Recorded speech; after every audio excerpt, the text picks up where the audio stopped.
जय हिंद साथियों, फिर से आप सभी का स्वागत करता हूं मैथ्स फ्रेंड नवीन यादव में। आइए आज हम लोग इक्विलेटरल ट्रायंगल के सारी बात को जानेंगे। दोस्तों, इक्विलेटरल ट्रायंगल क्या होता है? सर, इक्विलेटरल ट्रायंगल वह ट्रायंगल होता है जिसका सभी साइड्स बराबर होता है और प्रत्येक कोण 60 डिग्री का होता है। देखिए, इक्विलेटरल ट्रायंगल के सिमेट्रिक फिगर होने के कारण इसका चारों centre, that means in centre, circum centre, ortho centre and centroid एक ही स्थान पर होता है त्रिभुज के अंदर। ठीक है भाई। उसके बाद इसका जो होता है, तीनों माध्यिकाएं आपस में बराबर होती है, तीनों लंब समद्विभाजक, तीनों परपेंडिकुलर बाइसेक्टर, तीनों एंगल बाइसेक्टर सभी के सभी आपस में बराबर होते हैं। आइए अब इसको समझते हैं।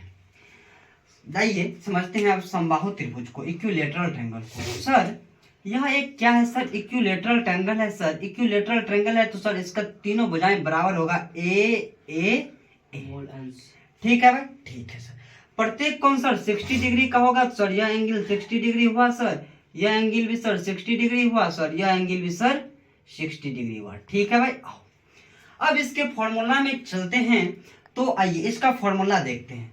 तो इसका जब एरिया का बात होता है तो एरिया बराबर होता है √3/4 गुना भुजा स्क्वायर यानी ए स्क्वायर। ठीक है। अब जब इसके किसके बात हो गया? क्षेत्रफल का बात हो गया। ठीक है। जब इसके पेरीमीटर की बात किया जाए, जब इसके पेरीमीटर का बात करवा होता है 3 इंटू साइड यानी 3 गुना भुजा। ठीक है। उसके बाद आता है height of equilateral triangle. Height of equilateral triangle जो होता है वह होता है क्या? √3/2 इंटू साइड। ठीक है भाई, ठीक है। अब होता है क्या? इसके इन सर्कल क्या होता है? जो इस त्रिभुज के अंदर सर्कल बनाया जाएगा वह होता है इन सर्कल, और उस इन सर्कल के रेडियस को बोला जाता है इन रेडियस।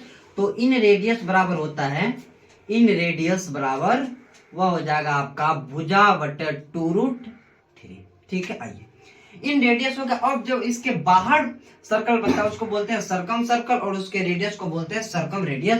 तो सर्कम रेडियस बराबर होता है a/√3। ठीक है। आइए अब देखिए, अब पूछेगा क्या?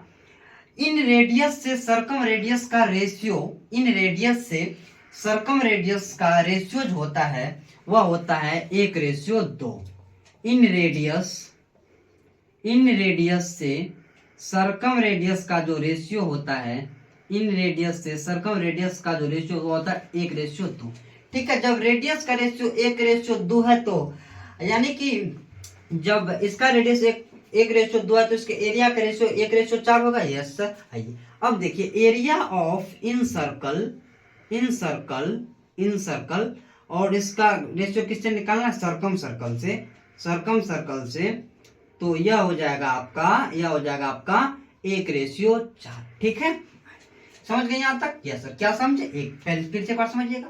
इक्विलेटरल ट्रायंगल वह ट्रायंगल होता है जिसका तीनों साइड बराबर होता है, प्रत्येक कोण 60 डिग्री का होता है। Area of equilateral triangle √3/4 into side square. Perimeter = 3 into side. Height √3/2 into side. In radius बराबर होता है a/2√3। सर्कम रेडियस बराबर a/√3। इन रेडियस से सर्कम रेडियस का रेशियो होता है 1:2। इन सर्कल से सर्कम सर्कल के एरिया का रेशियो होता है 1:4। Thank you so much.